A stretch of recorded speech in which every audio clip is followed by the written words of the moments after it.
Hello there. Welcome to the Saraway channel wherever you are in the world, and so much love to each and every one of you. How are you doing? I do hope you're doing really, really well and that life finds you in a very positive place. And go and get yourself a lovely something to drink because we're about to start with part 2 of our story tonight. So before we start, don't forget to subscribe to the channel, click the notification bell and the thumbs up, and let's continue with our story. I know exactly what this is all about, said Eartha assertively, trying her best to encourage Rona. You've had so much bad luck in relationships, haven't you, Rona, from the past? So it's hardly surprising you're insecure. And afraid that what happened to all your other relationships will invariably repeat itself again, rather like Groundhog Day. You're allowed to have doubts, you know. We all do. I'm sure in your case you've got nothing to worry about at all. Nick really loves you, Rona. I saw the way he stared at you so wondrously on your wedding day. He looked like the cat that had got all the cream. He was deliriously happy, and so were you, I might add. My guess is Nick knows he's hit the jackpot in marrying you. You're the whole package, Rona. You need to realise it, and I mean every word of it. You're great-looking, if at all a bit unconventional and rather bohemian. You're fun to be around, clever, intelligent, and terribly funny. If Nick did the dirty on you, he'd not only be an absolute fool, but he'd need his head examining, wouldn't he? Or possibly a brain transplant, so to speak. You think so? Said Rona. Oh, I do hope you're right, Eartha. Why am I thinking so negatively about my marriage all of a sudden? Why am I suspicious all the time? You're right, it's absolutely ridiculous of me. We were so happy together, Nick and I, but it's just... There you go again, said Eartha, interjecting quickly to avert her friend from expressing even more doubts. You're worrying about absolutely everything and nothing, Rona, at the very same time. You and me, we're a fine pair, are we not? We should start up our own business and call it Worry Anonymous or something like that. For people like you and me that seem to have an addiction to worrying all the time. We're a right pair, the both of us. Incorrigible is what my father would call it. You're funny, Eartha. Come to think of it, why isn't there a support group for people who worry too much? There should be, you know. I would join it myself for sure. Maybe then I'd be able to get a sense of perspective about things. Getting back to your concerns about this nanny business. What about it, Rona? You want me to tell you what I'm really thinking about it all? But of course I do, Rona. That is why I phoned you. Because your input is always invaluable, and you know that. Well, hand on heart, I admit there always is a big risk in hiring someone to work for you that you don't actually know. For a start, your kids need to like that person, don't they? The person is invariably going to live with you full time, occupy a bedroom in your home. So they need to fit in with the family dynamics, because personality clashes do and can occur. So it's significantly important you feel comfortable and at ease with this person being around the place. Furthermore, you hope they're reliable, trustworthy and honest. But then again, everything in life requires taking a risk, like I'm doing right now, crossing this road. Anything could happen to me, couldn't it? A car could come out from absolutely nowhere, mow me down in a second. But one way or another, I still have to cross this road to get to work, don't I? In the same breath, you have to hire a nanny to start your own business. You don't have a choice in the matter, do you? Unless you decide to remain a full-time stay-at-home mother, looking after the kids, which you don't want to do you? Point taken. Except I do wish, Rona, you wouldn't talk about cars mowing you down. You've put an unsettling picture in my head that I can't easily erase. Sorry, I don't suppose that was a good example. It certainly wasn't, said Eartha. You know me, Rona. I'm squeamish about talking about things or tempting fate, so to speak. I won't even walk under a ladder. That's how dreadfully superstitious I am. Superstitions are unfounded, said Rona. I've walked under ladders plenty of times. Nothing bad has ever happened to me. Unless, of course, you're talking about my relationships with men. Those, I admit, haven't exactly been lucky, or desperately auspicious. I'd better go, Eartha. I'm just approaching the glass doors of my office building, and it looks as if I've got here in the nick of time. The sky is ominously dark, and it looks as if it's going to come down in buckets in any second now. In fact, a couple of drops of rain have already brushed my nose. Well, if you must know, it's pouring with rain here, admitted Eartha, and it doesn't look like it's going to stop in a hurry either, so you better get indoors quickly. Well then, my prognosis of rain was right on the money, it seems. I'll speak to you later. My fingers will be crossed for you, Eartha, hoping you find the absolute perfect nanny for the job. Good luck. Not that I think you're going to need it. Thank you, Rona. It's very kind of you to say. And good luck is something I seriously do need, said Eartha Mackerson, ending her call somewhat abruptly. Rona had been her very best friend growing up. She had lived in the brownstone apartment next door to her own parents, and the two children had become inseparable over the years. Rona was now the godmother of both of Eartha's two children. It had been a shock to hear her expressing so much uncertainty about her current marriage to Nick. Eartha had never heard until now her best friend expressing such sceptical doubts in regards to her current husband Nick of 2 years, and such unsettling revelations from her best friend did not exactly sit well with Eartha. It felt rather too familiar for her, rather like a déjà vu experience from the past, when Rona had expressed similar doubts about previous boyfriends she had been dating, and her gut instincts had always turned out to be correct. Rona might be many things, but stupid she most certainly was not. If she emphatically believed Nick might be cheating on her, then maybe he was.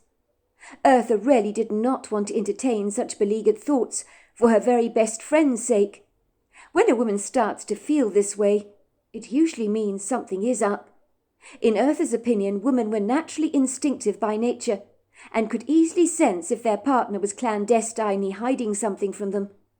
One thing Eartha had never told her friend Rona was that her late husband Nate, who had been part of a highly skilled police squad team that had brought down dangerous criminals for a living when he was alive, had expressed grave misgivings about Rona's husband Nick.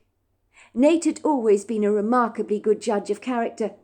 He had told Eartha that in no uncertain terms he had extreme reservations in regards to Rona's second choice of husband, and those reservations were very pronounced. I know you're not going to like me saying this, Eartha, but what the hell, I'm going to tell you anyway, because we don't have any secrets between us. If you must know, I don't like Rona's second husband any more than I liked the first. Actually, if the truth be told, I think her second husband is far worse than her first husband was. If you had a cherry tree growing in the garden, let's just say Rona would end up picking off all the rotten fruit from it, avoiding the good fruit. Some women simply can't help themselves, can they? They have an innate ability to pick out men that treat them like the turd on their shoes. And I'm afraid Rona is like that. His name is Nick, Nate, Eartha had scolded. In case you've forgotten. Anyway, what is wrong with him? He seems like an exceptionally good man to me. And besides, anyone can see he completely idolizes Rona. I think he's very good for her, if you must know. If the truth be told, I've never seen Rona more happy. Don't ruin it for her by thinking such outrageously negative thoughts about a man that you barely know anything about. If you must know, sweetheart, I think he's shifty. You mark my words, that wily, unscrupulous man is going to do the dirty on her. Maybe not now, but certainly when he gets bored of Rona, once the honeymoon period is over and life becomes routinely humdrum. I just know the sort. Don't bite my head off on this, love. I know it's not what you want to hear, but I can feel it in my gut like an itch I want to scratch. He's a smooth talker, devious, underhanded, Janus-faced and shady. On the surface he appears utterly charming. That's why he fools everyone he meets. But there's something insidiously calculating about him. I just don't like him. It's a feeling I cannot shake off. I didn't make a study of human behaviour and body language for nothing. I've always been able to pick out the bad fruit when I see it, and you know it as well as I do." Eartha had looked at her husband incredulously. "Why are you saying all this, Nate?" she said, her face draining of all its colour. "I can't believe you're expressing all this doubt about Nick. Let me tell you, of all the men that Rona has been with over the years, I can honestly say this is the first time that she's found someone that is steadfastly loyal, solid and dependably reliable. Someone who I know won't let her down. I think, despite your being so good at judging people by their character, I think this time you've got Nick horribly wrong." "I wouldn't be so sure of that," Nate had said gingerly. "I, for one, hope I'm wrong on this. I really do. But experience leads me to believe that Nick is not as he first appears. I know how much you love your best friend Rona, but you know how notorious she is for picking out the worst men, and I don't think she's changed the habits of a lifetime in that regard. I know she's like the sister you never had, and I completely understand you don't want me to speak unkindly of her new husband.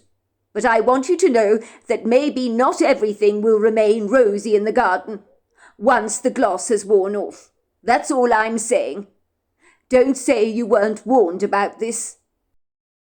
Eartha had felt a rather uncomfortable prickle of indignance towards her husband Nate for expressing his dubious hesitancy towards Nick's character, but she did know in his job he could pick out a criminal out of a group of people without much difficulty. He knew exactly what to look out for, so for him to say this about Rona's Nick had been very disconcerting to say the least. At one point in Nate's career, he had worked in airport security and easily pulled over the right people that were carrying drugs on their person. He had been discerning in picking them out with an effortless, flawless ease, rather like a cadaver dog can sniff out a dead corpse. He had an esteemed reputation for being remarkably savvy. Some people at the airport were known to call Nate the big dog, and that was meant as a big compliment because he was extremely astute. Nate had studied body language, and he could easily see what passengers after a flight were sweating profusely and trying to conceal an inward trepidation as they carried their luggage through customs, holding their breaths as they prayed they would not be pulled over. But Nick had singled them out every single time. When he'd pulled them to one side and inspected their luggage, Nick had discovered a treasure trove of trophies, like drugs secretly hidden in obscure places, like in statues of the Eiffel Tower, in deodorant sticks, shampoo bottles, hidden pockets or compartments in suitcases, in clothes, in wash bags, and the list goes on. Eartha tried not to reflect on her late husband's rather sombre words that came back to haunt her in a memory flash. She wanted more than ever to believe Rona had finally met someone who would treat her right, the love of her life, but with her friend light-heartedly suddenly expressing her entangled misgivings about Nick, it had all sent a portentous, ominous feeling into Eartha's heart. But she shook it off, telling herself she was just being silly. She was sure that her best friend had met a man of extreme substance that would never ever let Rona down, and if Nate had been wrong about anything in his lifetime, please God, let it be this. As Eartha vaguely stared out at the window, the gloomy, inauspicious weather did not bring her much encouragement, for the dogmatic rain persisted, thrashing through the heavens as if there was no end in sight. The inauspicious clouds looked dark and menacing, and raindrops trickled down the window pane, rather reminding Eartha of tears. In the distance she could hear the faint clashing boom of thunder. Was the weather an ill omen, she thought? An ill-fated prognostication, perhaps, of what was to come, if she were to hire a nanny for her children? Was Nate reaching out to her from the great beyond, telling her not to do this? Don't be silly, Eartha told herself. People do it all the time, didn't they? Trusted perfect strangers to watch over their children. Besides, an agency's reputation would surely be sullied if they recommended someone that was completely incompetent and ill-equipped to look after her children. Eartha began to twiddle the two wedding bands together with her fingers that she and her husband had always worn. She had always wanted to continue wearing her wedding band, even after Nate's fortuitous death, but had decided instead of wearing it on her finger, she'd wear both rings around her neck. She had got the chain especially made by a local jeweller's for the purpose, and it really did look good around her neck. For some reason, wearing this chain every day close to her chest seemed to anchor her to her life, almost as if Nate himself was propping her up. There were times she could feel him around her, although she believed that was wishful thinking on her part. If you wanted to believe something strongly enough, you could make it true for yourself. And for her, rubbing the two rings together was almost certainly a self-soothing gesture that brought her much comfort in moments when her burdened heart became heavy, and there had been many of those. Her father had told her that life was never easy, but who knew it could be this hard? She couldn't help but think that. It was a pity when you died that you didn't get a medal or a gold star for making it through the ups and downs of this unpredictable life, which is like a journey on a train that is going to take you places you never dreamed of, some good, some not so good, and some really bad. She wouldn't have wished what she'd been through over the last year on her worst enemy, and that was certain. In truth, there had been many dark days after Nate's tragic demise, too many to count, and getting out of bed had been a laborious struggle. Sometimes she clandestinely wished that she had also died along with her husband, so that she could run away from the crippling pain that had held her to ransom for so long, under its cruel vice and formidable grip. How she wished with all her heart that the grief would just go away, melting like butter off a corn cob. But with 2 children to manage and to nurture, who would likely never remember their father, she had known she had a duty of responsibility to take care of both of her children, and this was over and above brooding over her tragic loss. Put simply, she didn't have the luxury to be able to grieve, nor the time. She had to pick up the pieces of her life and just get on with it. If your ship was sinking, you needed to do everything in your power to stay afloat and to hold on for dear life, until finally you were rescued. It was called survival.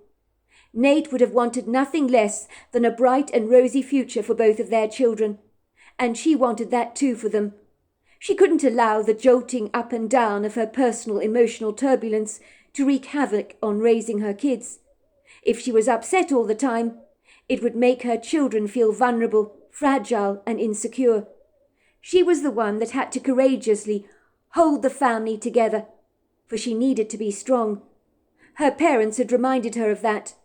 Her father's words still sang their wizened song in her head, over and over again. "Eartha, I know you've lost a very good man, and my heart really bleeds for you, as does your mother's. It isn't fair, but it's the game of life. Life, I'm afraid, isn't always fair. Sometimes you find yourself drawing the short straw. I've experienced that many times in my own life. For the sake of the children, you're going to have to be brave and strong, and I know it's not easy.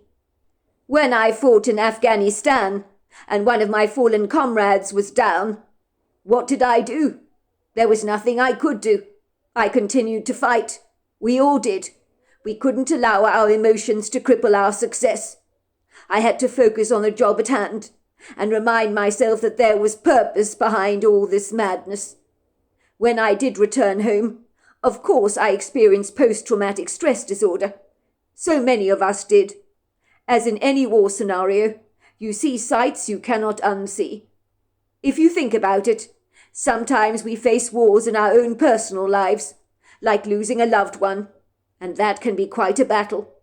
You need to be a soldier, my love, for the kids. Do you understand what I'm trying to say? Yes, Dad, of course I do. And you're right, Eartha had said. What you say makes absolute sense. But I'm not sure I'm strong enough, Dad. I'm not like you.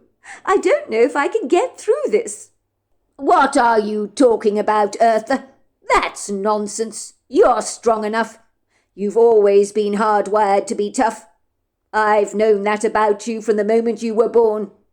I've seen you growing up as a kid, and how well you always overcame adversity. You remember when your mother's cockatiel Rolf died? Your mother loved that annoying bird, so much so that it would perch on her shoulders all the time, and remain on those shoulders wherever she went, and was always watching me, that bird, like a guard dog overseeing the crown jewels. And in Rolf's eyes, your mother was the crown jewels that needed protecting.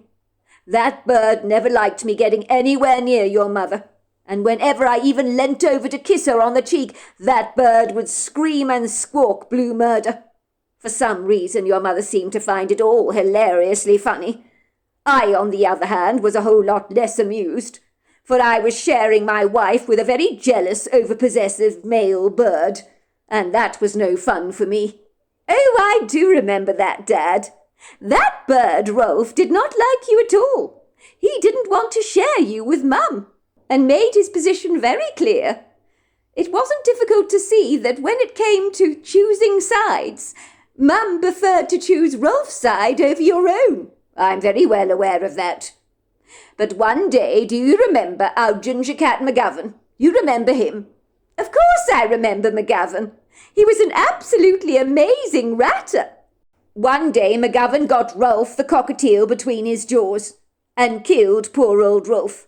I never heard the end of it. Your mother blamed me for the accident. She was absolutely devastated. I watched you, Eartha. You were 15 years old at the time. Such a self-assured, principled young lady you were. I remember thinking to myself, that's my girl. You know what you did? You probably remember, don't you? No, I don't specifically remember. And I was only 15 at the time. You'd think I'd have a better memory than that. What did I do, Dad? Well, you sat your mother down at the kitchen table.